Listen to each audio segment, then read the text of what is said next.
estamos en el marco de las jornadas Argentina 2050, que invitamos a reflexionar frentes, desde la organización Vía Socialista. Estamos invitando a reflexionar, a pensar los problemas de la Argentina, una serie de compañeros, de intelectuales, pensadores y demás, buscando, ver cómo salimos hacia adelante y no retrocediendo, no con el ajuste, sino cómo pensamos una Argentina distinta, una Argentina productiva que pueda aumentar la riqueza social y permitir un mejor nivel de vida para su población. Y esta mesa tiene mucho que ver con eso porque, se trata de Argentina en las perspectivas de inserción internacional, o sea, cómo se va a insertar Argentina en el mundo, qué potencialidades tenemos. Y aquí estamos presentes, dos expositores el día de hoy. Agradecemos a Andrés Musacho su presencia. Andrés es licenciado en Economía, doctor en Ciencias Sociales, docente de la UBA, investigador de CONICET y especialista en Historia Económica, ¿correcto? Bien. Y yo soy Damián Vil, doctor en Historia, también es especialista en Historia Económica, docente de la UBA, militante de Razón y Revolución y de Vía Socialista, y estoy, como en la mesa previa lo dije, me reitero un poquito, en el incómodo papel de coordinador y expositor, que tiene un poco de trampa, porque estoy controlando aquí, pero le pido al público, que sé que hay algunos compañeros que me avisen cuando me esté pasando un poquito. claro, cuando se tengan que ir, que no se haga tan larga la mesa como la pasada, pero hubo muy buenos debates, recomiendo verla, sobre la inflación argentina, cosa que tiene que ver con lo que vamos a debatir acá seguramente. Mi propuesta era comenzar yo por ser, parte de la organización anfitriona y dejarlo a Andrés que pueda tener la exposición en segundo lugar y explayarse en su presentación. Y la idea es, hablar más o menos 20 minutos, como somos dos, podemos por ahí poner un poquitito más de tiempo, y después darle paso a un intercambio, opiniones, debates, etc. En ese sentido, si vamos a ir arrancando. Bien. A ver, como planteaba en otras intervenciones, la idea aquí es discutir, de alguna manera, una propuesta de una Argentina que vaya hacia adelante, que crezca, y en el espíritu de la jornada tienen que ver un poco con discutir el consenso liberal imperante, ¿no? Cuya solución se basa en diferentes modalidades de ajuste y en el cual la mayoría de las expresiones políticas hoy en día, de las tradicionales y de las nuevas expresiones que surgen o que parecen ser nuevas, plantean en diferente grado, ¿no? Una salida por la vía de mayor ajuste que ya se está aplicando de alguna manera, ¿no? Entonces la idea, la cuestión era discutir eso, y la propuesta nuestra de Vía Socialista es, cómo pensar una Argentina que pueda, a partir de su inserción internacional, incrementar, su capacidad productiva, su capacidad de producción de riqueza, y que esa riqueza además sea apropiada por el grueso de la población, que nos permita otros niveles de vida. Para adelantar un poquito el núcleo del debate, de la cuestión, nosotros tenemos la fórmula de que el socialismo argentino se resume en la fórmula Corea del Sur más Suecia, ¿no? O sea, para alcanzar niveles de vida de un país nórdico de los 70, Suecia, solamente se llega a ese punto aumentando la productividad del trabajo, o sea, alcanzando la productividad del trabajo de un país como Corea del Sur, que tiene ciertas similitudes a Argentina en cuanto a su grado de población y ciertas ramas de la producción que la Argentina podría pensar en aprovechar bajo otras relaciones sociales. Antes que nada, habría que empezar por ahí con un diagnóstico, y el diagnóstico, me parece que por ahí vamos a estar de acuerdo, es que la participación de la Argentina en el mercado mundial, el tamaño de su economía, decrece, ¿no? O sea, cae. Si bien la Argentina, la estructura económica argentina en términos absolutos crece, o sea, se producen más autos, más cemento, la productividad, los autos que se producen en menos tiempo, o sea, aumenta la productividad, aumenta la cantidad de habitantes, todo lo que hace a los indicadores de riqueza del país crecen, lo hace a un ritmo muy menor que el resto del mundo, ¿no? O sea, y esto se refleja en indicadores como el crecimiento del PBI. Hay otra forma de verlo, pero el PBI de alguna manera expresa con sus mediaciones el tamaño de una economía, y el PBI de la Argentina se va reduciendo, digamos, de mediados de los 60, un 1,6% del PIB mundial, porque era una gran potencia, pero era un país, por lo menos que en América Latina, estaban, si no primero ahí, superior a otras economías de la región. Hoy día es, bueno, está en torno al 0,5, 0,4%. Es decir, la economía argentina se achica, como dijimos en la mesa anterior. Eso, el problema que le trae es que su participación en el mercado mundial se angosta, su capacidad digamos, de apropiarse valor o de generar riqueza y apropiarla se reduce, y eso también va impactando en su dinámica económica y en la forma en que reacciona la estructura económica argentina a esa dinámica. Como vimos en la exposición anterior, eso se ve en los índices de inflación, pobreza, etcétera, etcétera. Otra forma de ver el mismo fenómeno, y que nos acerca un poco a la temática de la mesa, es la participación de la Argentina en las exportaciones mundiales. Quizás es un poco tramposo verlo al final de la Segunda Guerra Mundial, pero no obstante, pasando un poquito la Segunda Guerra, todavía está la Argentina en 2%, entre el 1 y el 2% de las exportaciones mundiales en valor, y ya a partir de los 70, cuando mucha de la bibliografía en la historia económica habla de una potencialidad exportadora de la economía argentina en el periodo final de la sustitución del denominada sustitución de importaciones, en realidad su participación desciende. O sea, en el momento de mayor volumen de exportaciones de la Argentina, su participación en el mercado mundial en términos de algo por ahí cercano al valor, o sea, millones de dólares, desciende, ¿no? Acá hay una serie, digamos, de elementos que ayudan a explicar esto. No solo es un problema de la Argentina, el problema no hay que verlo solamente fronteras adentro, sino que tiene que ver con unos cambios a nivel, digamos, internacional del comercio mundial.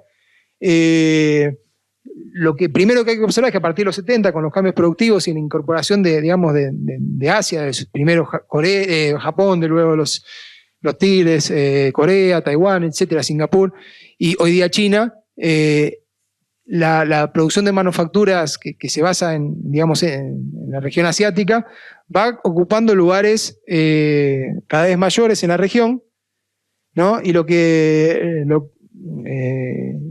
ocurre es que las manufacturas de cierto contenido tecnológico, lo que tienen que ver con lo que aparecería en las estadísticas oficiales como manufacturas de origen industrial, ¿no? Con cierto grado de elaboración o como se dice, de valor agregado, de la región de Sudamérica se van retrayendo. Sobre todo en el caso de Argentina, después de la crisis de 2008-2009, hay una retracción muy importante, incluso en los mercados regionales. O sea que hay mucho la exportación a Brasil de bienes manufactureros porque avanzan mucho las manufacturas chinas. Se ve muy patente en la industria automotriz, el autopartismo argentino, que es deficitario con Brasil, pero que tenía un comercio en el cual mantenía una serie de exportaciones, desciende muy fuerte y aumenta mucho la participación china. Bueno, este es otro indicador que tiene que ver con esto que decíamos, el porcentaje de exportaciones de América Latina. Es una elaboración que hice en base a los países principales de América Latina, Argentina, Brasil, bueno, también estaba Venezuela y otras economías, pero que reúne buena parte de la región. Se focalizan en bienes primarios, ¿no? Productos agrícolas, combustibles y minerales, y lo que podrían ser los bienes de cierta composición de alto valor tecnológico o de medio. Hay que desagregar un poquito, habría que hacer un análisis más profundo de estas dos líneas, pero química, maquinaria y equipo de transporte, que ya era poco, en algunos años tiene un crecimiento, pero los últimos tiende a reducirse nuevamente. Bueno, lo mismo, esta es otra forma de ver esta misma dinámica a partir del comercio que tiene la región con Estados Unidos. En particular, con Estados Unidos aquí y con Brasil allí. O sea, la participación de productos, de las importaciones de químicos de Estados Unidos, de Sudamérica en los 80 exportaba entre un 3 y un 6%, y de China casi no importaba casi nada. Y a partir del comienzo de los 2000, la participación china se dispara y la participación de los químicos sudamericanos en el mercado norteamericano cae. En Brasil pasa lo mismo, este cuadro es de Beckerman, ahí dice Beckerman y otros autores, que Marta Beckerman ha trabajado estos temas de forma interesante. Y bueno, ojalá que en otras jornadas también podamos discutir con con ella y con su equipo. Otro elemento que se vincula al problema de la inserción es la integración, ¿no?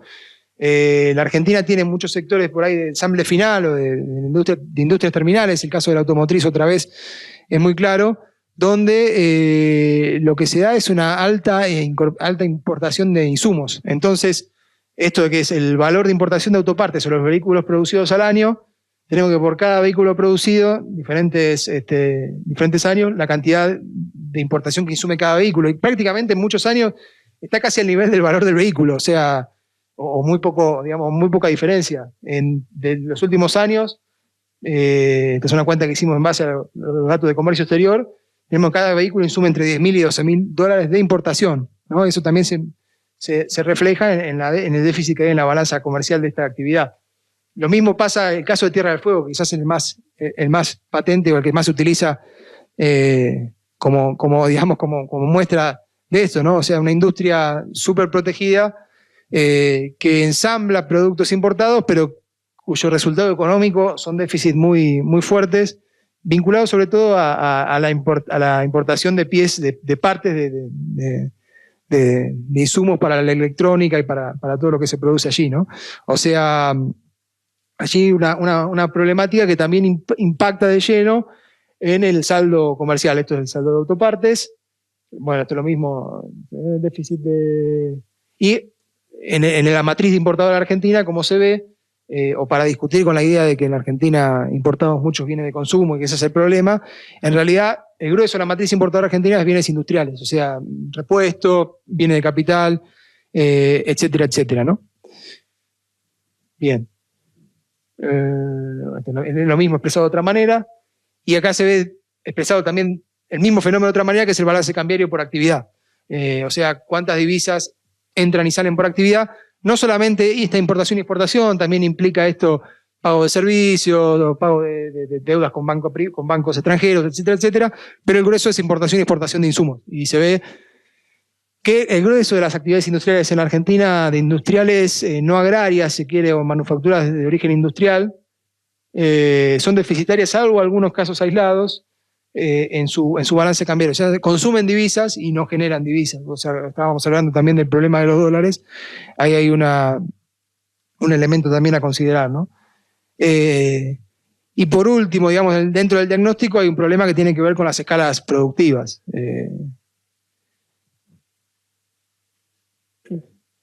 Hay muchos ejemplos, ahí estaba el PBI comparado con otros países, pero otra vez, remitiéndonos a la industria automotriz, la productividad de las plantas de Toyota en el mundo y la planta argentina está muy atrás en productividad física de vehículos por obrero, con todas las mediaciones que esto puede tener, pues sí, bueno, son diferentes modelos, pero es un acercamiento a la productividad física, ahí se observa, o por ejemplo en el PBI por persona ocupada, ¿no? O sea, menor productividad redunda en mayores costos, menores escalas, un nivel de concentración de la economía relativamente bajo, porque muchas veces nos encontramos, incluso en estas jornadas, discutiendo con el problema de que en Argentina las grandes empresas, los monopolios, la concentración, y bueno, y cuando uno observa los datos, digamos, de concentración, lo que se puede uno hacer, digamos, considerar que te acerca a esa dinámica, en las 500 empresas más grandes de la Argentina, no explican más que el 25% del valor agregado. En cambio, en el caso de Corea del Sur, que era lo que nosotros mencionábamos, los grandes chaebols y demás, explican el 50% o más del valor agregado de la economía y de las exportaciones, ¿no? Por eso también hay un elemento del diagnóstico. Bueno, acá está la participación de los chaebols. O sea, los chaebols son los grandes grupos económicos que se conforman en Corea entre los 60 y los 70. Los grandes grupos, Kia, Samsung, etc. Otro ejemplo, bueno, la industria del calzado, una industria muy dispersa que produce muy caro y que importa mucho insumo, pero también importa mucho bien final, ¿no? O sea, la Argentina tiene un déficit en el sector del calzado, como tiene farmacéutica y en otras ramas, que me interesa mencionar estos sectores porque son sectores en los cuales la Argentina tiene una tradición histórica. Tenemos una compañera que ha estudiado los procesos de trabajo en la industria del calzado, Marina Cabat, y digamos, una industria que se inicia en términos, digamos, de manufactura moderna, o en términos relativamente modernos, ya en 1870, 1880, con lo cual estamos hablando de un sector de muchísimos años de extensión, y lo mismo con la farmacéutica, que ya en la Primera Guerra Mundial, incluso antes, comienza una producción local. Bueno, vos en su momento también habías avanzado con algunas cuestiones, y tiene una dinámica interesante en la Argentina, ¿no? Bueno, hay otros elementos que inciden en todo este déficit, el tema de la energía. Sí, gracias, me estoy acá también controlando. Que tienen que ver, digamos, con otros problemas vinculados. El problema de la energía, que lo discutimos ayer, bueno, etcétera, etcétera. Ahí está, gracias, Gonzalo. Pasando a las soluciones, porque ya me queda poco tiempo y que me parece que después del diagnóstico lo más importante es plantear alguna forma de salir, ¿no? A ver, hay soluciones que no son tales, ¿no? O sea, que se plantean como soluciones que nosotros consideramos que no son. Por ejemplo, el liberalismo, que propone una inserción desordenada, o sea, básicamente que el mercado decida, es decir, liberar todas las condiciones de la acumulación o de la supuesta dinámica económica, pero eso nos va a llevar, digamos, de cabeza a profundizar la reprimarización, porque liberado a la fuerza del mercado, en la Argentina lo que funciona son el agro y muy pocos sectores más, y el resto va hacia la quiebra o a una reestructuración muy feroz, en el peor de los sentidos, ¿no? Y nos embloca en el campo, digamos, de la dinámica quizá de los Estados Unidos, y donde no hay mucho que ganar en esa relación porque hacen lo que nosotros vendemos, o sea, ellos no compran nada de lo nuestro, y también lo que nosotros podemos llegar a venderle no les interesa porque ya también lo producen. El otro sector hoy día, el peronismo o el gobierno, nos propone, digamos, la alianza con China o la alianza estratégica con China, que vaya paradoja también se da en Brasil con todos los gobiernos, ¿no? Pero bueno, eso es tema por ahí de otra mesa y otros debates. Y en ese sentido es reeditar la vieja relación con Gran Bretaña de principio de siglo, pero peor, porque esa relación con Gran Bretaña permitió construir un país, permitió construir una estructura que hoy existe, y la relación con China nos implica, como veíamos en los primeros cuadros, desarmar eso, porque no tiene sentido, ¿no? Lleva al mismo punto que el anterior, que los liberales. Lo que nosotros proponemos, y para ir pasando ya, digamos, a la propuesta y al cierre, es ir a un comercio dirigido, ¿no? Un comercio dirigido que lo que primero tiene que hacer es tener una política internacional clara. O sea, aquí lo que tiene que cambiar es el sujeto que maneja el comercio y la economía en la Argentina, y el elemento de la planificación, ¿no? Estamos hablando de que esta Argentina la trajeron aquí sus empresarios, su burguesía, y su dinámica está atada, y la dinámica del comercio y la producción está atada a esa forma de reproducción que tiene, que discutimos un poco en la mesa anterior. Aquí otro sujeto tiene que hacerse cargo del Estado. Nosotros confiamos en que una Argentina socialista de los trabajadores puede llegar a cambiar esta dinámica, y en ese gobierno tenía que plantear lo siguiente, o sea, en primer lugar, un comercio dirigido, un comercio en función de la planificación general de la economía, donde tenga unas relaciones, digamos, internacionales o políticas comerciales abiertas, ir a acuerdos con diferentes países, China, India, la Unión Europea, que diversifique la demanda de los productos argentinos, principalmente puede ser alimento, pero también petróleo, minerales, cobre, litio. Acá hay un ejemplo de una de las riquezas inexplotadas de la Argentina, en comparación con Chile. Chile exporta esto en minerales, o sea, en cobre, solamente en cobre. Digamos, la Argentina tiene una riqueza inexplorada, no puede ser que todo el cobre haya caído del lado chileno en la cordillera. Ahí hay una riqueza que la Argentina podría multiplicar, y otros minerales, tierras raras, etcétera, se habló también en otras mesas, ¿no? Esto rápidamente, porque rápidamente la Argentina tiene que hacer un colchón, digamos, tiene que hacerse un colchón de divisas, ¿no? Y buscar sectores en los que rápidamente, entre comillas rápidamente, quiero decir, de baja composición orgánica, o sectores donde la riqueza esté más o menos disponible, que se puedan explotar con cierta celeridad. La piscicultura, o sea, otra vez Chile, 5.000 millones en salmón, Noruega, 7.000 millones en diferentes productos de la pesca. La Argentina tiene digamos, una capacidad de desarrollo de la piscicultura que hoy día está muy subexplotada. Esto es el consumo de pescado per cápita. Además, la Argentina tiene un consumo de pescado muy bajo per cápita, teniendo un litoral marítimo muy grande y una capacidad de piscicultura muy alta. La producción de peces, además de la exportación, también podría dar un insumo para producción de alimentos baratos para la población local, una dieta más sana, porque la carne de pescado es más sana que otras, y liberar cuotas de exportación de carne vacuna. La Argentina tiene un porcentaje una cantidad de exportación, digamos, del mercado mundial de carne que llega a los 50.000 millones de dólares. La Argentina participa con un 5%, 2.500 millones de dólares al año. O sea, con estas medidas también se liberaría saldo exportable de carne y eso son divisas frescas, ¿no? Y en esto también presupone, como decía, una estructura diversificada de relaciones internacionales, básicamente el no casarse con nadie. Buscando, digamos, la diferencia, o sea, vendiendo lo propio y comprando lo que la Argentina precisa, pero no de forma desordenada, como veíamos en la matriz, sino planificadamente, es decir, adquirir tecnología, cosas para el desarrollo productivo propio, abriendo mercados subsidiarios, no de forma irracional, como está planteado por las posturas que señalábamos recién, sino una estructura de comercio exterior ligada a los objetivos que buscamos. Me queda un minutito, así que voy acelerando. Hay muchos ejemplos. Por ejemplo, está la cuestión de las centrales nucleares con China. Sí, bueno, China puede... nosotros fuimos críticos en su momento de ese acuerdo, pero, bueno, en discusiones justamente con uno de los intelectuales que estuvo ayer, Aníbal Blanco, un ingeniero nuclear que mostró ciertas potencialidades que puede tener ese acuerdo. Bueno, bien, podemos acordar con China que haga las centrales nucleares con trabajo argentino, a cambio de otras cuestiones, a cambio de que deje tecnología, que otorgue financiamiento barato, el litio, podemos vender el litio en mineral, pero también decir, bueno, te vendemos el litio en mineral, pero te vendemos una porción en batería. Y si ese país X no quiere, bueno, la Argentina buscará otro socio comercial. Porque hay una diferencia del mundo bipolar, como se decía previo a los 90, ¿no? Del bloque soviético y el mundo capitalista de los Estados Unidos. Hoy en el mercado mundial hay mucho cliente, hay muchas necesidades, capitales que sobran, y la Argentina tiene mucho para negociar y muchas condiciones para este primer momento. Nosotros no apostamos a esto, a la producción primaria, porque además estas fuentes se terminan acabando.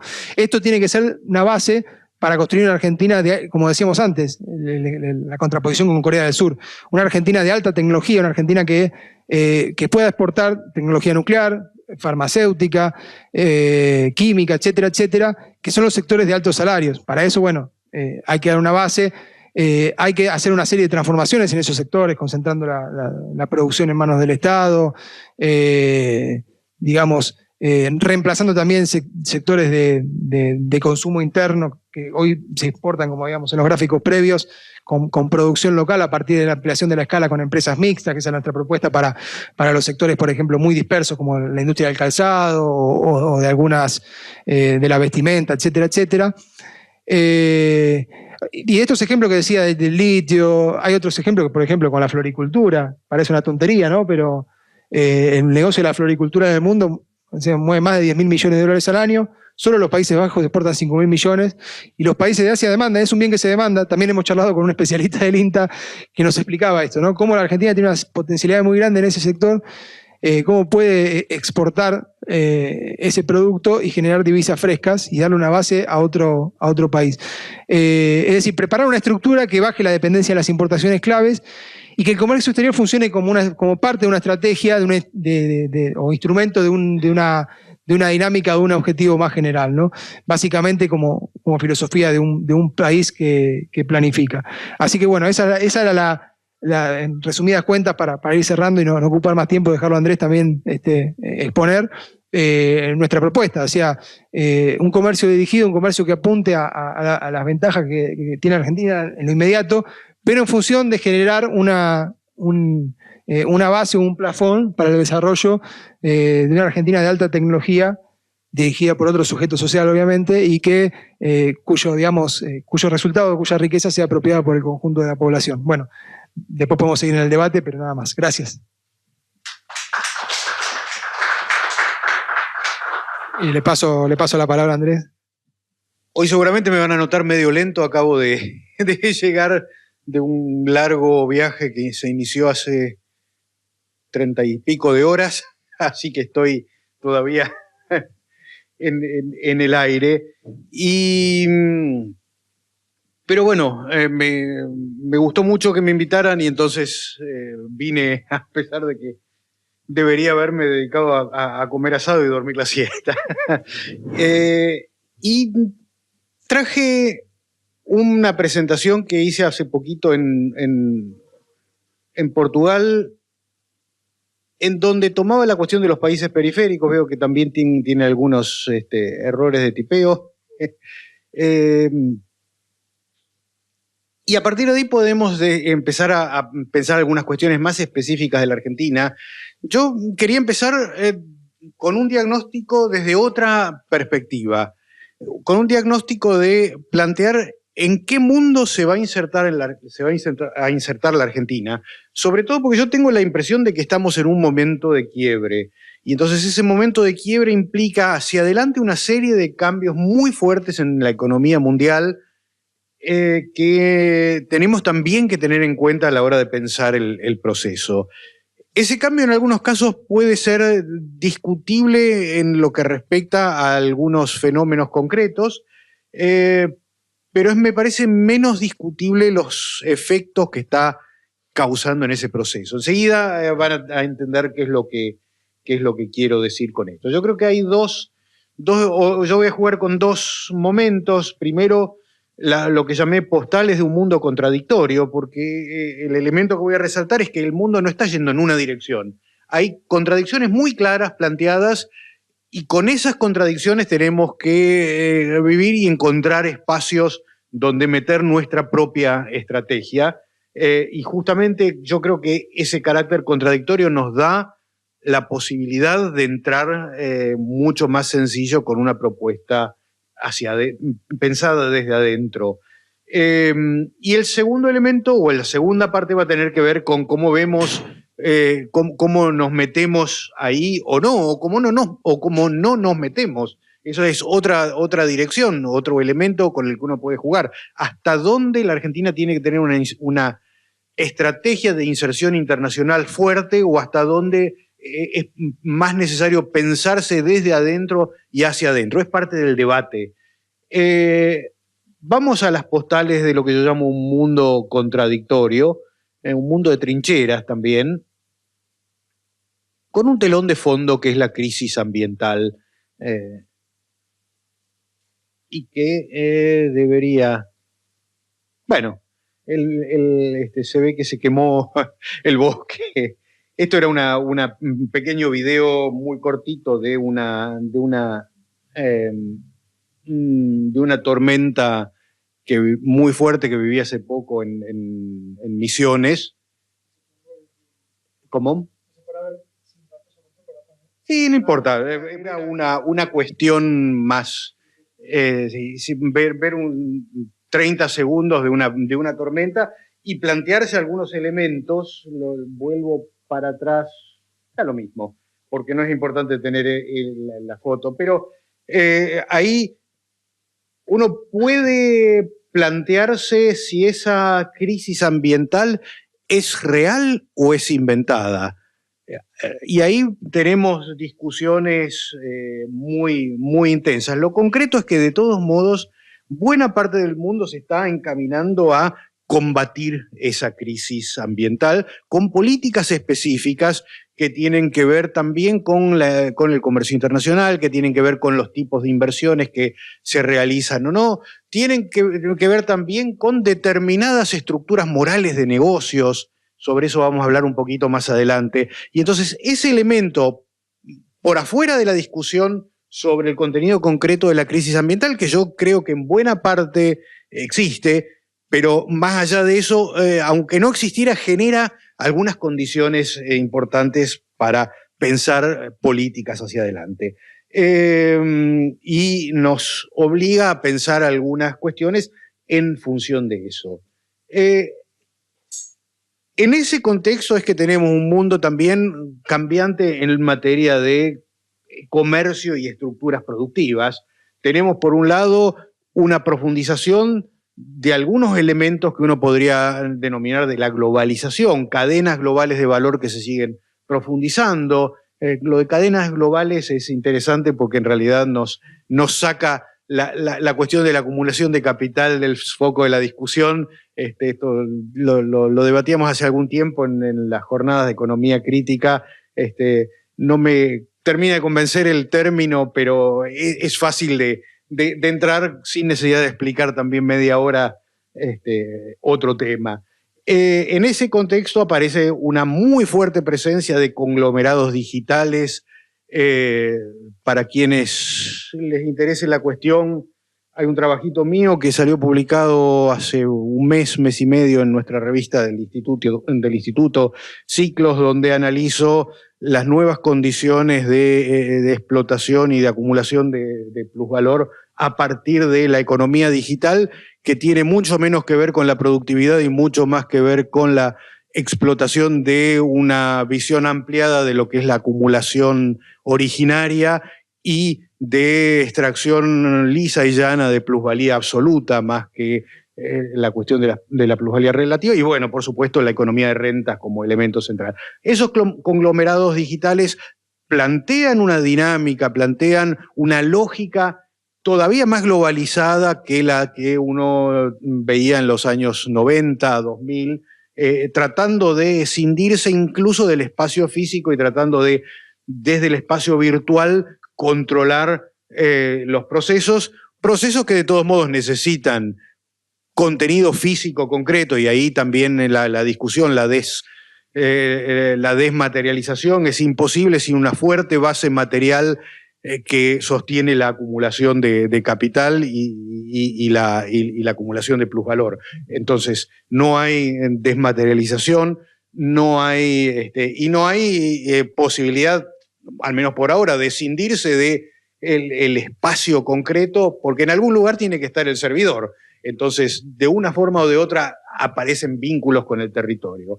Y en ese contexto también una lógica del sector financiero cada vez más globalizada, con bancos que cada vez más escapan, o sectores, grupos financieros que escapan cada vez más al control de estados específicos, los bancos sombra y demás. Frente a eso aparece de todos modos un proceso de desglobalización también marcado con el recentraje en espacios locales y regionales de producción y de consumo, y aquí la pandemia tuvo también un impacto fuerte en acelerar este tipo de tendencias que ya existían. La idea de que la crisis ambiental nos obliga a menos transporte y por lo tanto centrarnos en la producción y el consumo de productos biológicos regionales, con distribución local, muy basada en la cuestión del momento del año. No es adecuado para conservar el medio ambiente consumir en invierno naranjas que tengo que traer de la otra punta del mundo o frutillas que tengo que traer de la otra punta del mundo, y entonces en invierno consumiré manzanas que produzco en mi región. Y el consumidor se tendrá que acostumbrar a eso, porque si no, la crisis ambiental nos terminará liquidando a todos. Entonces no hay debate en ese caso. Si la crisis nos mata, nos mató, ya está. Decía un viejo amigo alemán, disfruten de este calorcito, estaremos en presencia del verano más fresco de los próximos 30 años. Espero que no tenga razón. Entonces, y ahí hay muchos programas regionales y subregionales que apuntan a ese proceso de desglobalización. El European Green Deal, por ejemplo, que es el paquete de inversiones de la Unión Europea para combatir el cambio climático, recentrando la producción a escala regional y de paso sosteniendo a los grandes conglomerados europeos, fortaleciendo su capacidad de acumulación. Digamos, este es el elemento central del programa. Yo charlaba varias veces, me tocó compartir alguna actividad con la ministro de Agricultura y Ganadería de la provincia de Baden-Württemberg en Alemania, y ella me explicaba los programas en marcha para protegerse por si en algún momento se firma el acuerdo de Unión Europea-Mercosur y se aligeran las condiciones para el ingreso de carnes argentinas. Entonces ya estaban produciendo en conjunto con un laboratorio chino desarrollando soja resistente al frío para producir masivamente en Ucrania y de esa forma tener en Baden-Württemberg alimentos baratos para el ganado vacuno, con lo cual hacerse más competitivo. Y a eso además, comedores escolares tienen que comprar regional por cuestiones ambientales. Los comedores públicos tienen que comprar local por cuestiones ambientales, etcétera, etcétera. Es decir, toda una serie de elementos que, por un lado, estimulan la producción local y por el otro lado frenan la capacidad, la importación, incluso con argumentos que no apuntan a eso, aunque en el fondo está esa cuestión. Cambios espaciales con las impresoras en 3D. Ahí tenemos, me parece, una apertura enorme de transformación productiva que nadie ha logrado todavía encontrarle la vuelta hacia dónde va, pero me parece que va a recentrar también espacialmente la producción. Y en ese sentido, el Estado y la recuperación de lo político con la pandemia es un elemento adicional importante. Con la pandemia se descubrió de repente que el Estado juega un papel esencial en los procesos. Nunca dejó de jugarlo, pero de repente aparece el Estado como un actor que hasta encuentra la legitimación que no tenía antes de la pandemia. Avísenme cuando me tengo que callar, porque yo sí no puedo seguir hablando hasta pasado mañana. Entonces,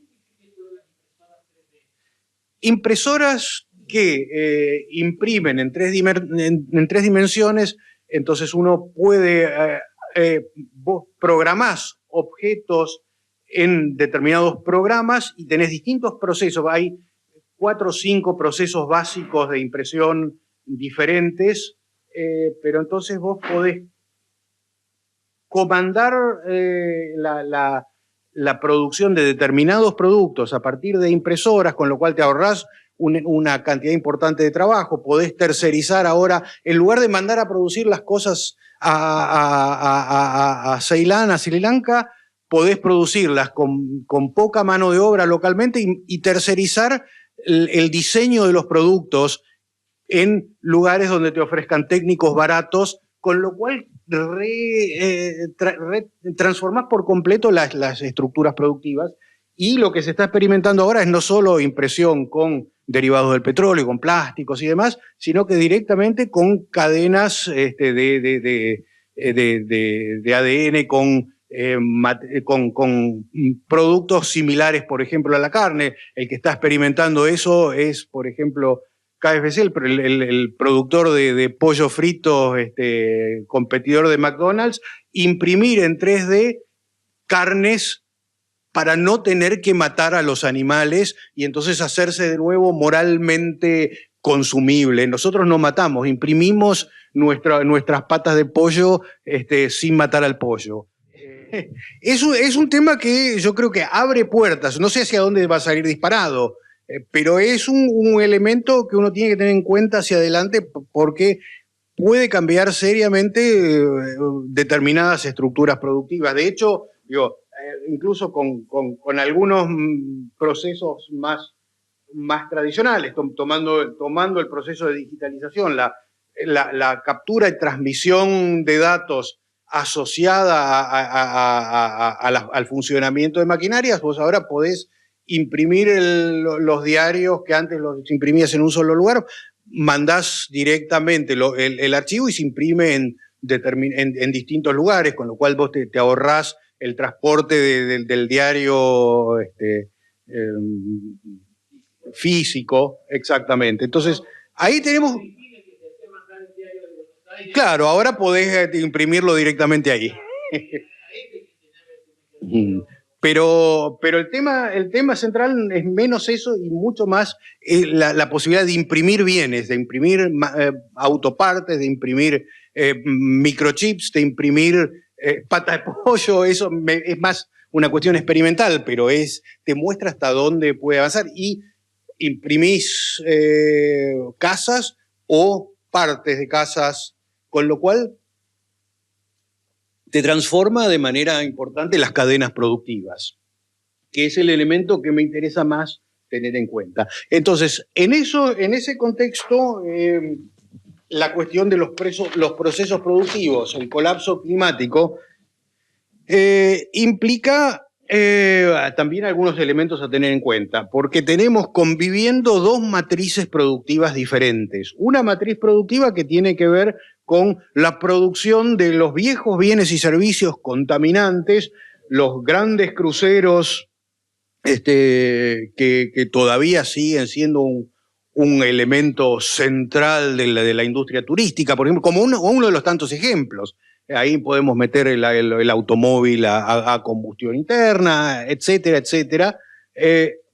Mientras empiezan a desarrollarse algunos productos nuevos, en este caso, por ejemplo, barcos eléctricos mucho más chicos, con un impacto ambiental muchísimo menor, y que empieza a generar algunos cambios importantes que detrás pueden tener de todos modos enormes procesos de deterioro ambiental, porque muy lindo el auto eléctrico, muy lindo el barco eléctrico, pero ¿de dónde sale la energía eléctrica? Todavía la matriz eléctrica sigue estando centrada en la combustión de hidrocarburos. Entonces, por el momento es solamente trasladar el lugar donde producís el impacto ambiental. Y si lográs de todos modos cambiar eso, tenés que hacer las baterías.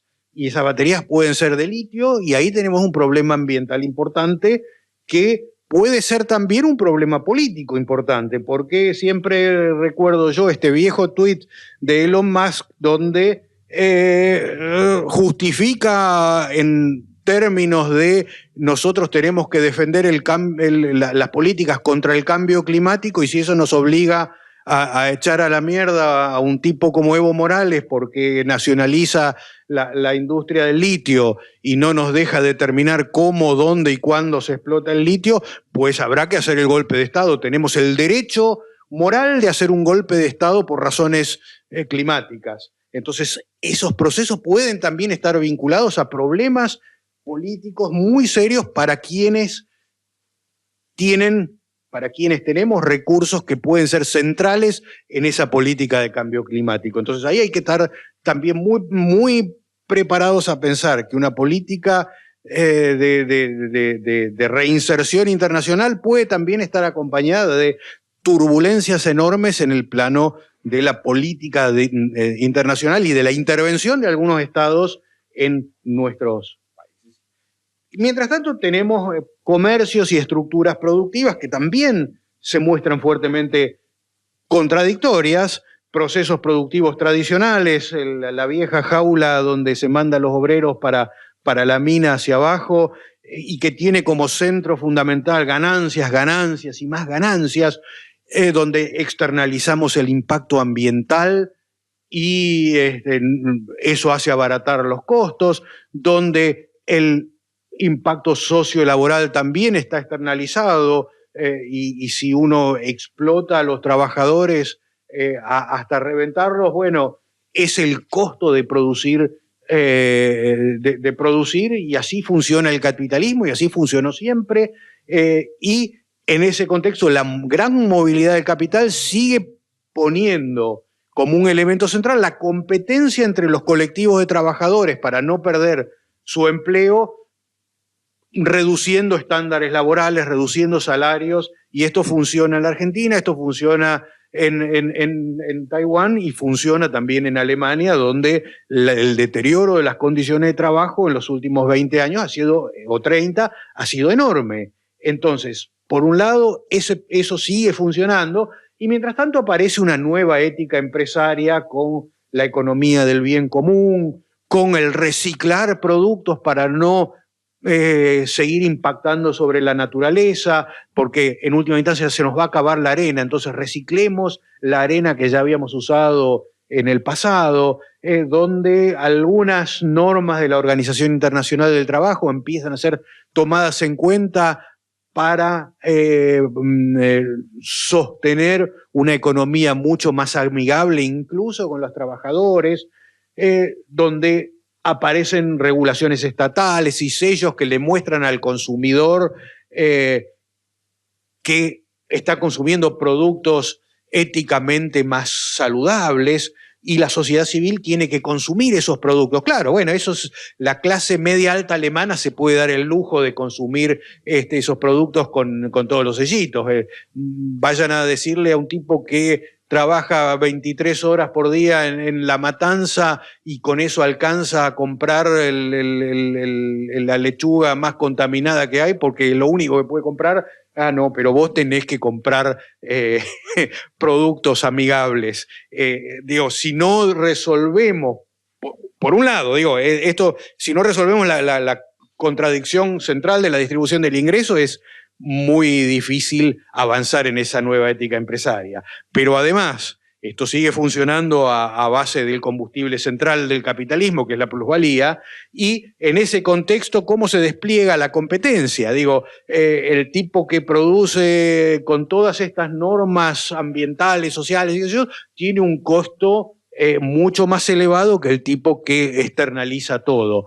Y claro, a una pequeña élite intelectual se le puede hacer entender que tiene que consumir de determinada forma, pero masivamente, en general, el tipo de mercados tradicionales, de productos tradicionales, suele tener una primacía en los mercados. Y en ese contexto, además, la gran contradicción internacional: ¿quién tiene más músculo? ¿Los Estados Unidos? ¿China? ¿Cómo juega la Unión Europea en ese contexto? Ahí hay varios elementos que uno tiene que tener en cuenta como novedosos. El avance de China con la ruta de la seda, que sigue sumando casilleros, pero mientras tanto Estados Unidos controla determinados procesos y determinados, por ejemplo, microprocesadores que son centrales para el desarrollo tecnológico. Y cuando uno veía la pelea proteccionista de Trump, los medios le decían a uno: Trump no quiere que le entre el acero chino. Mentira, el tema eran los microprocesadores. No quería que los chinos puedan producir, y por eso en el centro estaba la pelea con Huawei, con el gran productor de celulares, pero también de las tecnologías de desarrollo de 5G y de 6G. Entonces, ¿quién controla esos mercados de 5G y de 6G, que son los elementos centrales para el salto tecnológico que se está produciendo? Ahí está el gran proceso. Y en ese contexto se necesita una enorme construcción de infraestructura, y eso implica infraestructura para el desarrollo de las cuestiones tecnológicas, pero también infraestructura de caminos, infraestructura de edilicia, etcétera, etcétera, etcétera. Y ahí tenemos en la construcción de infraestructura, no en Estados Unidos, sino en China, sino en todo el mundo, un elemento central de la disputa.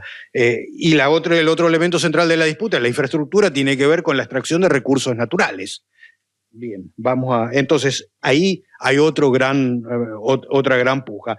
Y lo que todavía no tenemos es un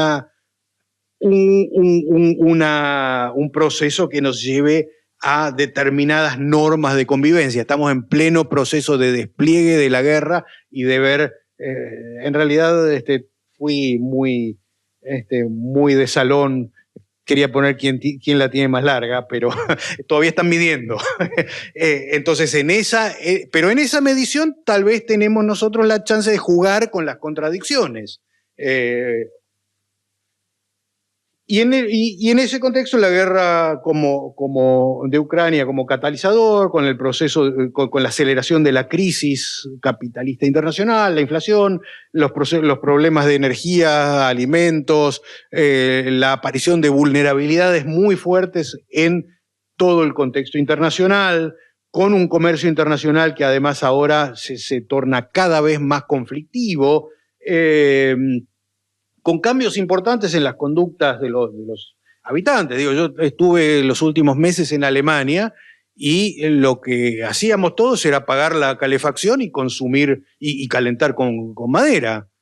Yo no prendí la calefacción, estuve desde noviembre, no prendí la calefacción un par de días nomás, porque no tenía ganas de salir a buscar la leña al fondo, pero entonces ahí hay algunos cambios importantes, con la idea de que además hay que ahorrar porque todo sale mucho más caro, y y en este contexto además los aumentos de tasas de interés para frenar la inflación que cambian la relación entre producción y sector financiero. ¿Cómo pensamos el desarrollo de las fuerzas productivas en América Latina y en Argentina en este mundo? ¿Es posible? ¿Quién sabe? Ahí aparecen nuevos y viejos debates a partir de un punto de partida que tenemos que tener en cuenta y que para cada país de América Latina es distinto. Entonces las particularidades nacionales son relevantes, no somos un gran paquete. Hay algunos elementos que son comunes, pero hay algunos elementos que son específicos. La pobreza y la miseria es un elemento común con tintes diferentes en cada país. Mientras tanto, una crisis de la deuda enorme. Yo soy parte del consejo asesor de lo que vendría a ser Jubileo Alemania, que hace un informe anual muy fuerte, muy bien armado, viendo la evolución del proceso de endeudamiento, y tenemos fuera de los países de la OECD, el nuevo informe da algo así como si no recuerdo mal, eran 135 países que o han ingresado ya en una crisis de cesación de pagos o están al borde de hacerlos. Entonces la crisis de la deuda no es un elemento menor a tener en cuenta en esa constelación. Mientras tanto tenemos un largo proceso de desindustrialización. Acá en Argentina algunos verán que metí un poco la mula porque quienes pasaron por Cañuelas saben que esto no es una fábrica, pero tiene buena pinta de fábrica abandonada. Y lo concreto es que el proceso de desindustrialización existe más allá de esto. Una crisis ambiental enorme que tiene en la quema masiva de bosques. Todos los europeos se alarman con la quema de bosques en el Amazonas, y yo digo, en Argentina desapareció casi por completo el bosque natural. Es peor todavía la crisis desde esa perspectiva, y como eso tenemos la minería a cielo abierto, etcétera, etcétera, etcétera. Con países fragmentados, fracturados políticamente de una manera irreconciliable, y me parece que esto tiene que ver poco con una cuestión de grietas alimentadas por la prensa, que alimenta. Me parece que lo que hay también es una fractura real en las estructuras sociales de los países, y con el avance, en este caso, les dije, esto lo presenté hace poquitos días en Portugal, y por lo tanto lo adapté a los europeos, pero en el original estaban Macri, estaba Bolsonaro que quedó, estaba este muchacho, ¿cómo se llamaba? El directivo de Shell, que después fue nuestro ministro de Energía, etcétera, Aramburen. Entonces, en ese contexto, ¿cómo pensamos una política de desarrollo hoy? Por supuesto, no tiene que ser una política de catch-up, no tenemos, y menos en un proceso de crisis y de transformación, no tenemos que tener el modelo norteamericano hacia donde nos tenemos que orientar. Me parece que hay un cambio tecnoproductivo que abre que abre ventanas importantes para nuevas tecnologías si las aprovechamos rápido. Digo, en algún momento había que ser líder en la producción de molinos de viento para generar energía. Ahora probablemente eso ya nos quedó atrás, lo cual no implica que no desarrollemos ese sector de manera acelerada, pero difícilmente ya podamos colarnos ahí como grandes productores y exportadores. Pero me parece que se abre ahí una cantidad importante de ventanas que uno puede pensar. Pero claro, para eso no solo hay que pensarlo, sino que hay que planificarlo, y el Estado juega un rol central. Los libritos de Mariana Mazzucato, con los simplones que son, me parece que nos muestran muy bien que todo el complejo tecnológico norteamericano, por ejemplo, y buena parte del europeo y demás, es mentira que sean todos tipos que en su garage desarrollaron grandes computadoras. Tienen una enorme financiación atrás por parte del Estado.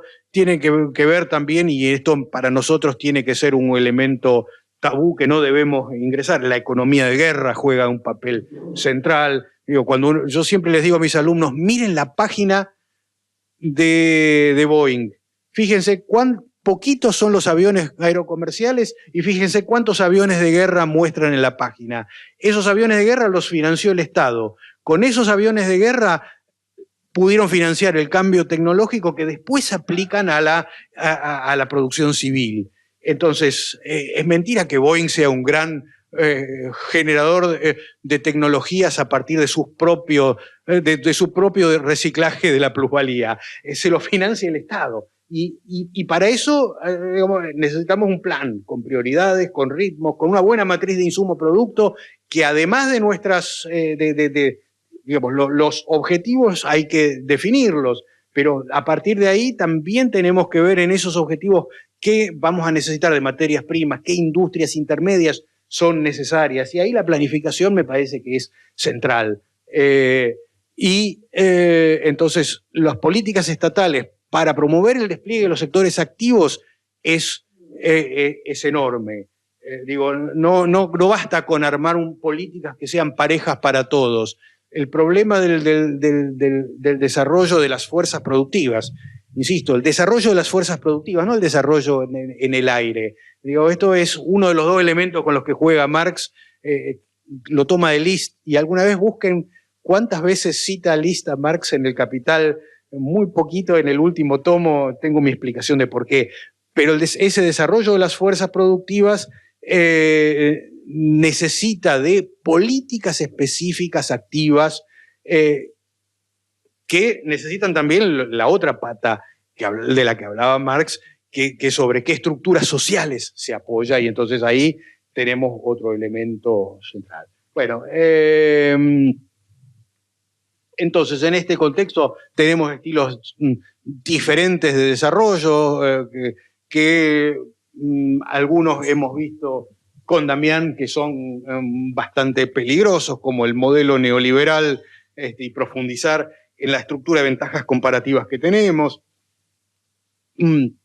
Tratar de matar a la vaca con un modelo extractivista puede servirnos tal vez para generar las divisas en los próximos pocos años.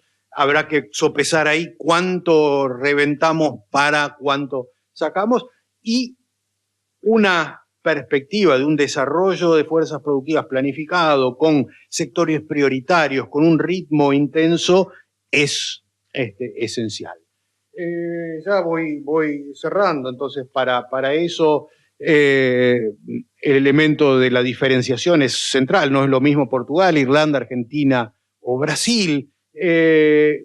Cómo logramos ese equilibrio en la obtención de divisas sin reventar el medio ambiente, y me parece que ahí lo que han tratado de vendernos en los últimos, bueno, yo diría en las últimas muchas décadas, es que lo que no es negociable es un tipo de cambio libre, y entonces cuando meten controles de cambios hacen todo lo posible porque no se note, y se nota más y se nota peor. Entonces desde hace muchos años tenemos controles de cambio que son poco eficientes como instrumento y que tienen todos los problemas del control de cambio sin ninguna de las ventajas. Hagamos un control de cambio en serio, racionemos las divisas en serio, y si algunos muchachos no se pueden ir a Brasil en los próximos 5 veranos, y bueno, que no se vayan a Brasil. No hay que tenerle miedo a que algún sector de la clase media se enoje, o que algunos sectores productivos sean inviables y no encajan dentro de las prioridades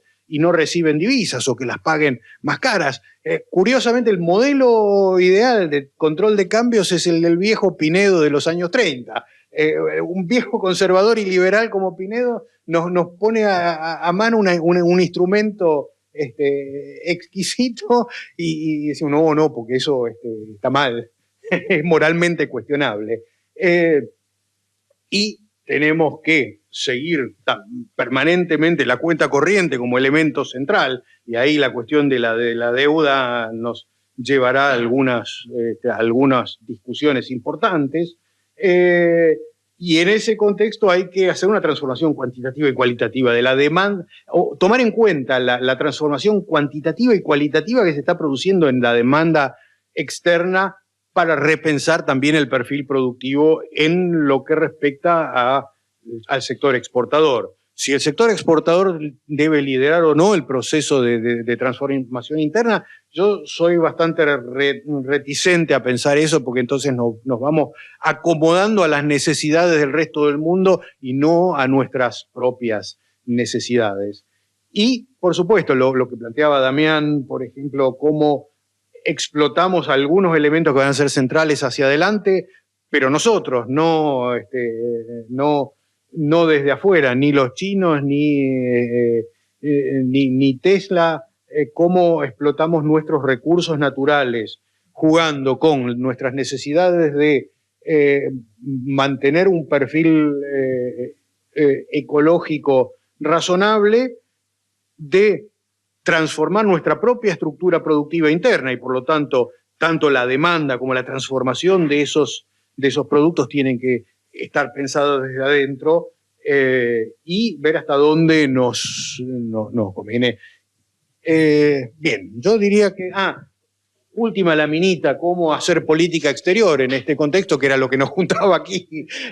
Por supuesto, pensado para Latinoamérica o para los países periféricos, insisto en esta idea de que cada uno tiene su propia matriz de relaciones a cuidar, y que en ese contexto habrá que ver cómo se juega con las contradicciones de nuestras potencias en pugna, sin casarse con ninguno, y ver qué resquicios nos dejan a partir no de dónde podemos meternos, sino cómo podemos a partir de esas contradicciones definir internamente nuestras políticas.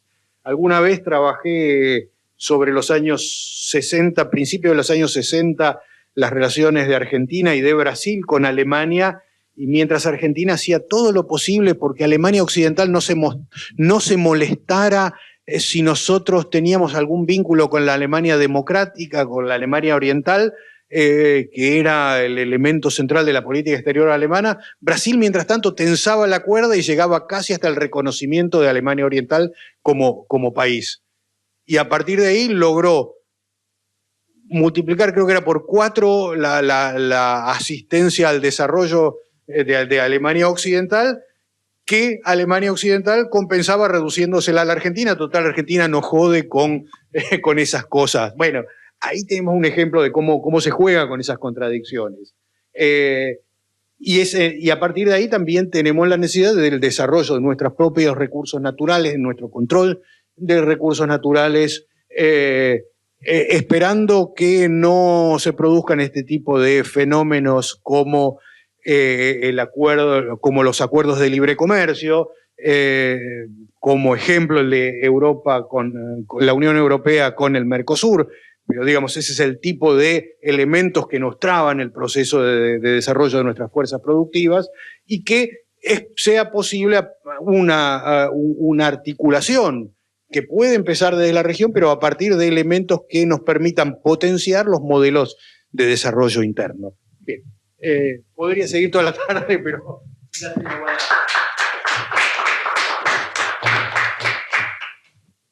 Bueno, muchas gracias, Andrés. Sí, una exposición extensa, pero me parece que ameritaba escuchar y continuar, porque además, como dijimos, somos nosotros dos, pero también vamos a dar un lugarcito al público a que pueda manifestarse, consultar. A mí después me quedaron una serie de cuestiones a resaltar, me parece algunas cosas complementarias y que dijiste que están muy interesantes. Por ahí mi posición fue más en términos generales de hacia dónde apostar, y vos marcaste algunos elementos que están muy buenos para debatir, y bueno, puede ser también incluso para otra mesa, más como la anterior, que disparó un montón de puntos para seguir discutiendo y trabajándolos a futuro. Pero bueno, pasemos a los comentarios, preguntas, críticas, intervenciones, consultas. Así que está abierto. Te pasamos... Sí. Más que nada por la grabación, para que quede la pregunta. Sí. Porque después subimos, editamos la charla, la subimos. Sí. Debidamente documentado. Todo lo que digas puede ser usado en tu contra. Bueno, buenas tardes para todos. Soy Martín, soy trabajador de la salud, trabajo en el Hospital Posadas. Bueno, interesante las dos exposiciones. Por un lado me gusta mucho la historia y me inquieta mucho la economía. Así que tengo preguntas para los dos. Por un lado, vos que tenés una mirada histórica, me gustaría saber tu opinión del impacto que tuvo la posición del peronismo con respecto a la Segunda Guerra Mundial y la neutralidad, y qué castigo tuvimos que pagar a posteriori, ¿no? Por esa cuestión de neutralidad con respecto al poder que tenía Estados Unidos para permitir un desarrollo industrial o no. Eso por un lado. Y por otro lado, para vos que sos economista y que estuviste en Alemania, una pregunta muy sencilla que a veces nosotros desde Argentina se dice: ¿por qué Alemania se levantó de las cenizas de la Segunda Guerra Mundial y termina siendo una potencia económica, la principal potencia económica europea, y nosotros, con todos los recursos que tenemos, nunca terminamos de despegar? Me parece que es una pregunta que muchas veces se hace, que bueno, sé que tiene muchas aristas, pero me gustaría saber tu opinión.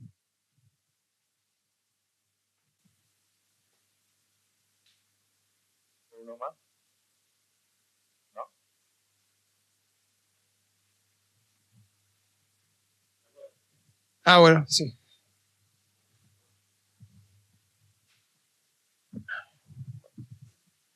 Buenas tardes, profesor.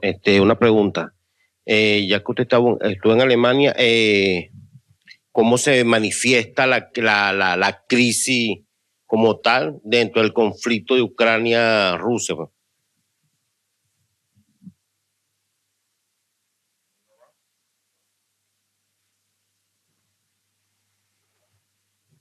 Si te parece, Andrés, ¿te parece que empiezo yo y te dejamos el cierre de la charla vos? A ver, la pregunta mía que me hizo acá el compañero Martín, quizás es más histórica y también da para debatir bastante. Ahí te recomiendo el libro que publicamos de Marina Cabal, de Perón Leaks. Ahí,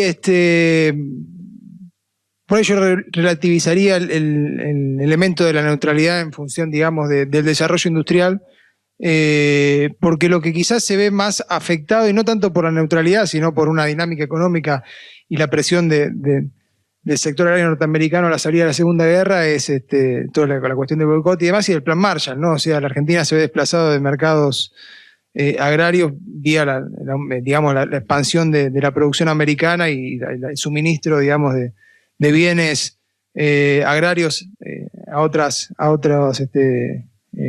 países, sobre todo los que están afectados al plan Marshall, que desplaza, digamos, la producción agropecuaria argentina, que incluso también explica algunas de las apuestas fallidas de IAPI en ese momento, y bueno, cómo eso que se pensaba de que IAPI como capturar, digamos, renta o divisas internacionales por la compra a menor precio y la venta, termina siendo sostenido por la vía de emisión monetaria, ¿no? Porque se hacen muchas ventas a crédito que nunca se cobran, bueno, etcétera. Ahí en el libro Marina por él lo desarrolla y lo han trabajado otros autores también. Es una historia muy, muy interesante. De hecho, por lo menos en el plano en el caso particular que yo trabajo, que fue el de maquinaria agrícola, incluso el análisis empírico me llevó un poco a matizar la idea del boicot, porque si bien Estados Unidos, que era por ahí el principal exportador hacia la Argentina, digamos, tenía su principal proveedor en los Estados Unidos de maquinaria, durante la época del denominado boicot 42-49, en realidad continúan, digamos, las importaciones americanas, bajan, pero en el sector de maquinaria agrícola continúan, y la Argentina consigue, digamos, también suministro de otros países, más cercanía con Alemania, con Italia, etcétera, etcétera, que después van a ser los países digamos, de origen de los capitales que se van a instalar en la industria automotriz, Fiat, y en la industria del tractor, Hanomag, el FAR, todas empresas que ya no existen más, pero que tenían capitales alemanes, italianos, etcétera. Después el desarrollo industrial posterior se ve limitado, digamos, por los problemas por ahí que mencionábamos acá, trasladados a otro periodo, ¿no? Retrasos que tienen que ver con la escala, la productividad del trabajo, la incapacidad, digamos, de superar los límites del mercado interno, que no tienen tanto que ver por ahí con una disputa, sino con la estructura económica que mencionábamos. Me parece que más que nada va por ahí. De hecho, vos tenés en los 60 y 70 mucho financiamiento del sector industrial a partir del Exim Bank, del banco de Export-Import Bank de Washington o de otros lugares, que prestaban como prestamistas privados dinero para la instalación de firmas y demás, ¿no? Una influencia sobre todo en la época de lo que denominado desarrollismo de capital extranjero y demás, ¿no? Y los límites están vinculados a esto que señalábamos antes, ¿no? Un sujeto social que digamos, ha llegado el sector, digamos, el empresariado argentino, la burguesía, que ha llegado a su límite histórico, está agotado y no tiene posibilidad de esto que mencionaba Andrés, a nuestro entender, de desarrollar las fuerzas productivas. Y termina comiéndose al país, ¿no? O sea, comiéndose el país por la vía del endeudamiento, por la vía de los subsidios, esto que por ahí desarrollamos un poquito más en la charla previa, sobre cómo funciona la estructura económica argentina y cuáles son sus límites, ¿no? Sin romper esa traba, me parece que estamos condenados a repetir la dinámica que yo mencionaba al comienzo. Más o menos, bueno, va por ahí la respuesta, puede ser mucho más amplia y seguir charlándola, pero me parece que va por ese lado. Y a mí me interesaba recuperar algunas de las cosas que señalaba Andrés, que esto que yo les decía antes, ¿no? Me parece que su exposición tocó un montón de temas muy interesantes y también introdujo muchos elementos de la dinámica económica internacional, ¿no? Ahí, para destacar un par de cuestiones con las cuales coincido. Por un lado, el tema de la tecnología del conocimiento es un sector, digamos, que ahí hay una cuestión hasta incluso donde el tema de la clásica escala cambia un poco la dinámica, ¿no? Todo el tema del Big Data y de la industria del software y demás, donde se quiere por ahí, en función de lo que hablabas al final, hay un nicho donde, una ventana de oportunidad que quizás sea un poco más amplia para un país como la Argentina, vinculado también a todo lo que se denomina como el capital humano, ¿no? La Argentina, si algo tiene, y dentro de América Latina, es la formación de recursos humanos de alta calidad desde hace tiempo, a pesar de toda la crisis que la discutimos en otras mesas, ¿no? De toda la degradación educativa de los últimos tiempos. Todavía hoy la Argentina se destaca, un país que ha, digamos, generado 3 premios Nobel en ciencia y demás. Parece ser una cosa, bueno, que ha hecho que muchos hermanos latinoamericanos vengan a estudiar al país, también tiene que ver con ese prestigio y demás. Y que además la Argentina es un gran productor de cerebros para extranjeros. Si formamos un montón de gente acá que no encuentra ocupación, digamos, productiva, porque el país no se la da, y termina trabajando para el capital extranjero en los países, digamos, ¿no? Sea para las empresas u organismos oficiales de, no sé, qué sé yo. Claro, bueno, sí, mismo, también. Sí. Sí, pero más cercano aún, cada tanto aparece en el diario algún argentino que está participando de algún proyecto, no sé, o sea, de la Agencia Espacial Europea también vinculado a desarrollo médico, lo que fuera, ¿no? Pero eso es común y eso es de lo que está detrás de la famosa fuga de cerebros, ¿no? Acá, bueno, podemos hablar largo y tendido de los salarios de los investigadores y del personal ¿no? que tiene que se desarrolla ciencia técnica. No nos hace falta ir a Europa, digamos, comparado con Brasil o México estamos bastante atrás.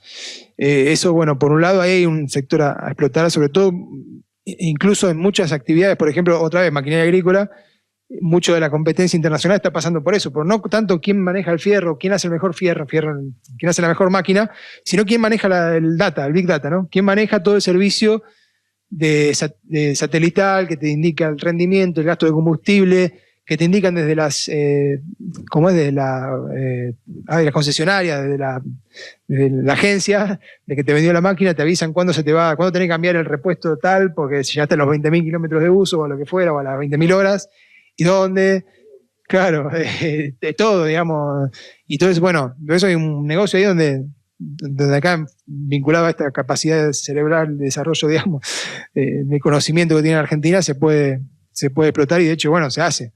El otro punto también tiene que ver con el tema del ambiental, ¿no? Eso me parece algo fundamental a recuperar, donde todas estas propuestas que yo mencionaba a grandes rasgos, tienen que tener bajo un gobierno de otro tipo un fuerte control ambiental y un fuerte, digamos, todo estudios serios sobre el impacto y, bueno, lo que conviene no, porque si, bueno, podemos sacar cobre, pero si destruimos un recurso que nos puede dar, digamos, mayores, o una población que está al lado, bueno, digamos, eso tiene que estar estudiado, saliendo de la lógica de la dinámica, digamos, de la ganancia que mencionaba del capital.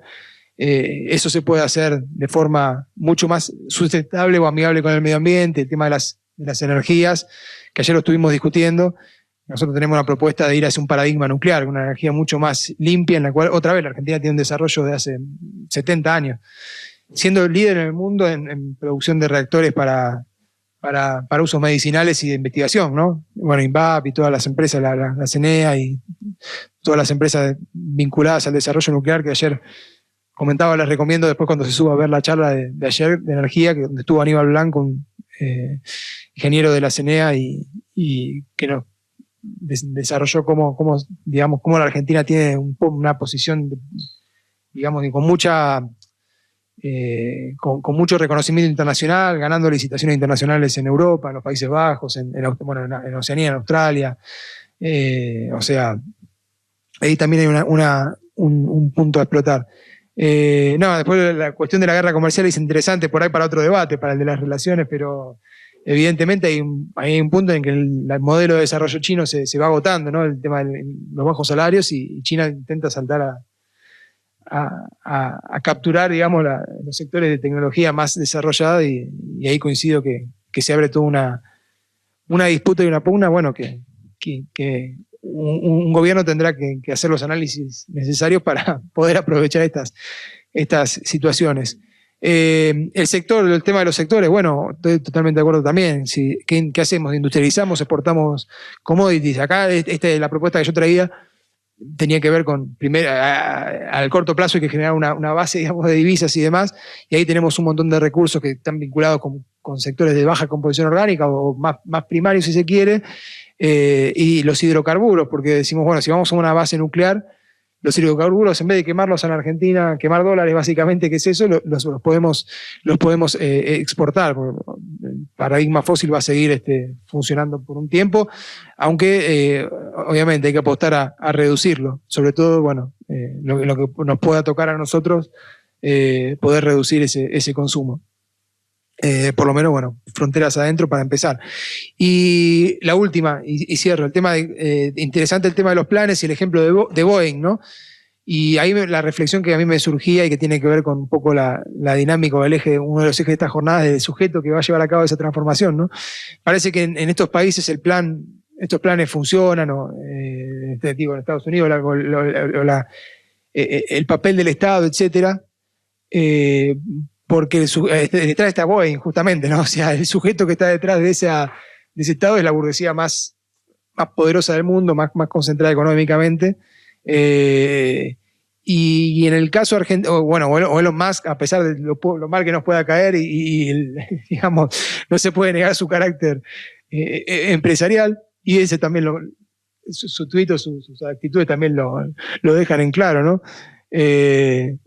Y acá ese sujeto no existe. Me parece que en ese sentido la apelación tiene que estar dirigida digamos, a otro sujeto. Nosotros apostamos, bueno, lo venimos mencionando, a una sociedad que se estructure bajo otras bases, donde el Estado no tenga que subsidiar la crisis o el fracaso de los empresarios locales, sino que tome un papel productivo. Todas estas medidas que yo señalaba tienen que estar, digamos, a cargo del Estado, directamente, no subsidiando empresas, sino tomando en sus manos la producción. Obviamente hay sectores donde va a ser, el caso de la minería, que implica inversiones iniciales muy altas y elevadas, va a implicar una estrategia de negociación con empresas probablemente con mineras extranjeras, probablemente con ciertos capitales privados, obviamente, porque la situación no es para tirar manteca al techo, como se dice, y de hecho ese problema que estábamos discutiendo, pero digamos, el objetivo o en el largo plazo la propuesta o la idea es que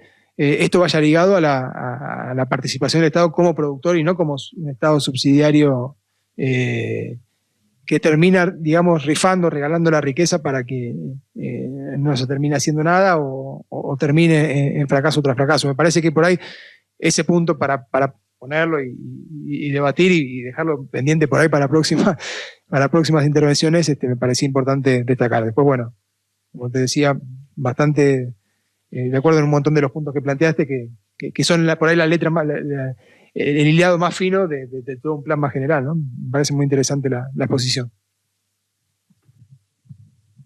Bien. Las dos preguntas que nos hacías en realidad se responden juntas, porque yo no tengo la impresión de que Argentina haya sido severamente castigada por los Estados Unidos después de la guerra. Lo que sí ocurrió es esa imposibilidad de recuperar los mercados europeos por parte de la Argentina, pero también, por ejemplo, por parte de Brasil, que había cooperado abiertamente con los Estados Unidos. En realidad, Argentina había cooperado más con Gran Bretaña que con las potencias del eje. El tema es que Estados Unidos tenía en la recuperación de Europa su propio impulsor de su propia economía. Y por lo tanto, el Plan Marshall lo que hacía era sostener, sobre todo y en primer lugar, a la economía norteamericana. Y tomando en cuenta que los productos argentinos eran fuertes competidores de los productos norteamericanos, no hay una cuestión de boicot en el fondo como elemento central. Después está toda la retórica y qué sé yo, y es cierto que Estados Unidos presiona por algunas concesiones y demás, pero el punto fundamental es que las exportaciones a Europa eran el elemento central para evitar un nuevo coletazo de la crisis que todavía tenía temor. Sí. Sí. El Departamento de Estado tiene ahí fuertes contradicciones en su percepción en lo relativo a la Argentina, y que no son percepciones de políticos, de política, sino de que hay un sector muy fuertemente vinculado al lobby agropecuario, y otro sector vinculado, por ejemplo, a Rockefeller, que es en algún momento secretario para América Latina, que ve en la expansión industrial de países de América Latina, como Argentina, como Brasil, elementos de su propia estrategia, y por lo tanto avanza hacia un vínculo mucho más blando. Y esas pujas internas en realidad repercuten en las políticas norteamericanas. Ahora, el centro de atención de la política norteamericana era justamente la confrontación con la Unión Soviética y con el bloque soviético. Un bloque soviético que en los años 47, 48, 49, 50 estaban en plena expansión. Entonces, lo que había que hacer era tabicarlo, ponerle una frontera para que no siguieran avanzando. Uno está acostumbrado a ver la última parte, el último tramo de la Guerra Fría, con el muro donde la Unión Soviética es impermeable y los países del bloque soviético intentan frenar cualquier avance del contrario. Un muro defensivo. En los 40 el muro defensivo lo quiere poner Estados Unidos. Y ese muro tiene, entre otros elementos, la necesidad de mostrar que en la competencia sistémica el capitalismo está en condiciones de dar una mejor respuesta para la sociedad que el socialismo. Y en ese contexto Alemania juega un papel fundamental. Entonces la reconstrucción alemana tiene como uno de los elementos centrales un programa masivo de apoyo de los Estados Unidos con la intención de evitar el avance de ideas socialistas, con la intención de evitar que en la comparación el capitalismo salga perdiendo, con la intención de evitar que los sectores sindicales se radicalicen, y entonces la idea es que en el marco de mejores condiciones de trabajo, de mejores condiciones salariales, se los pueda vincular y articular a un consenso político que no se discute. Entonces, ¿quieren más salarios? Más salarios. ¿Quieren mejores condiciones de trabajo? Acá están. No jodan con ideas radicales. Ese es el precio. Y entonces, en ese contexto aparecen además algunos elementos adicionales. La destrucción del aparato productivo alemán no había sido tan grande, sí en la infraestructura, las ciudades, la pérdida de vidas, pero el aparato productivo había estado menos golpeado. un aparato productivo que había tenido también una transformación productiva importante en los años 30, en línea con la propia transformación productiva norteamericana. Por lo tanto, la imposición de nuevas formas de trabajo, de nuevas rutinas, de la línea de montaje y demás, es en Alemania particularmente fácil porque se acopla a algunos elementos del modelo de los años 30. A eso enseguida se le acoplan 2 o 3 elementos importantes. Uno es el Acuerdo de Londres, que es la refinanciación más grande de la deuda externa que se haya hecho en la historia, y en donde la deuda se patea con una enorme quita hasta finales de los 80, entonces de repente no hay más deuda que pagar en el corto plazo. Eso viene articulado también con un cambio en las estructuras sociales alemanas. En ese periodo de los primeros 50, el sector industrial más vinculado a la industria de electrodomésticos, de artículos de bienes de consumo durable, supera en cantidad de producción a las viejas industrias básicas tradicionales, a la siderurgia, a la industria del carbón, a la química pesada.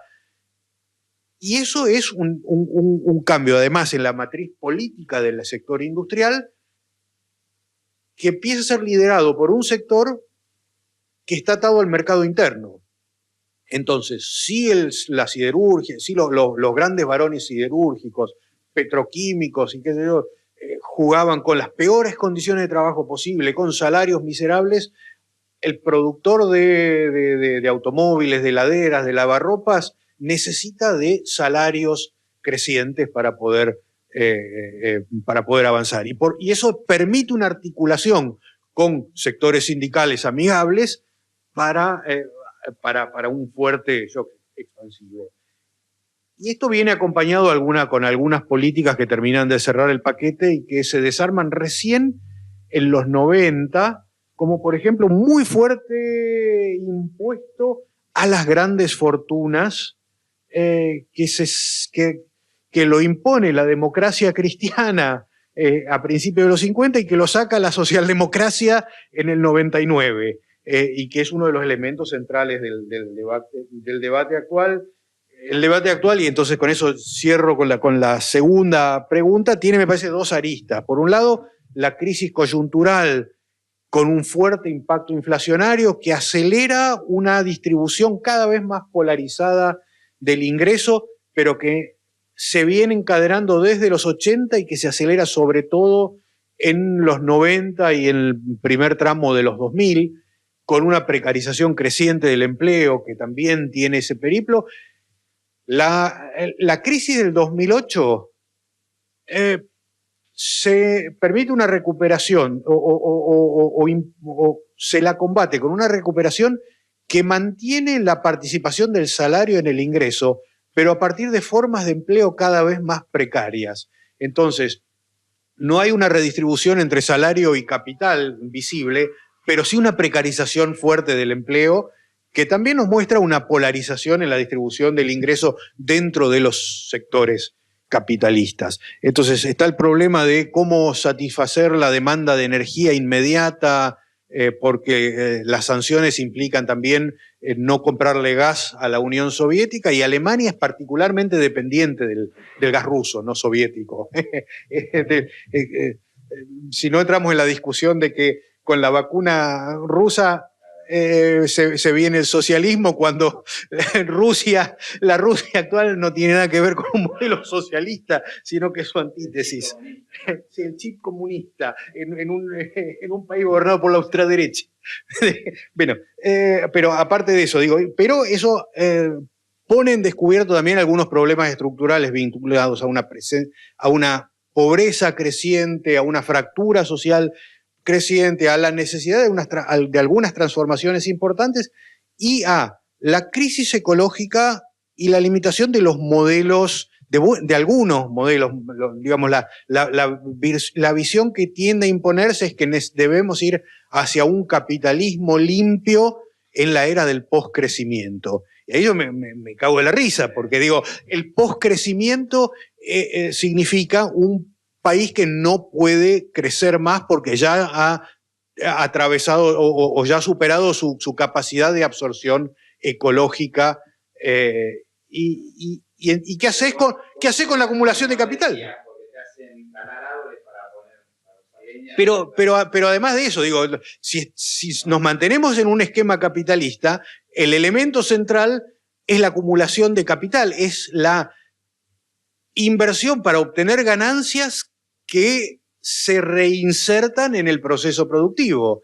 Entonces, no existe el capitalismo sin crecimiento, o existe en una forma de crisis permanente con una financiarización creciente, pero que a cada rato tiene explosiones y crisis permanentes, o tenés que empezar a pensar en un nuevo modelo. Y entonces hay toda una corriente que dice, bueno, dejémonos de joder.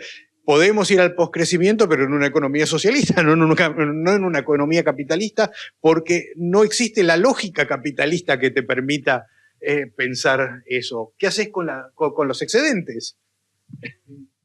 ¿Qué opinión tienen de los países hegemónicos cuando ponen un freno a los desarrollos tecnológicos? Por ejemplo, acá se me ocurre el proyecto Pulqui de aviones a reacción o el proyecto de misil Cóndor. Yo que vengo desde la parte de salud les comento, yo soy trabajador de bancos de sangre. En Argentina no producimos células, que son células simplemente sacadas de donantes que se procesan, se manufacturan y se venden. Las células que se compran hoy desde hemoterapia son todas de afuera, de empresas norteamericanas o europeas. O sea, algo tan sencillo como sacar sangre, empaquetarla, estudiarla y venderla, no se hace en Argentina. Y cuando hubo proyectos sencillos, simples, desde fabricación desde un hospital, siempre aparecen intereses donde enseguida son frenados. O sea, ni siquiera se puede presentar como un proyecto. Entonces, si yo pienso, ¿no?, desde el pequeño lugar que yo estoy, enseguida aparece alguien que me pone la pata, ¿qué pasa cuando los países tienen la posibilidad de tener este tipo de proyectos y son frenados? El proyecto del misil Cóndor, por ejemplo, se me ocurre, ¿no? Así es, sí, somos muy quilomberos.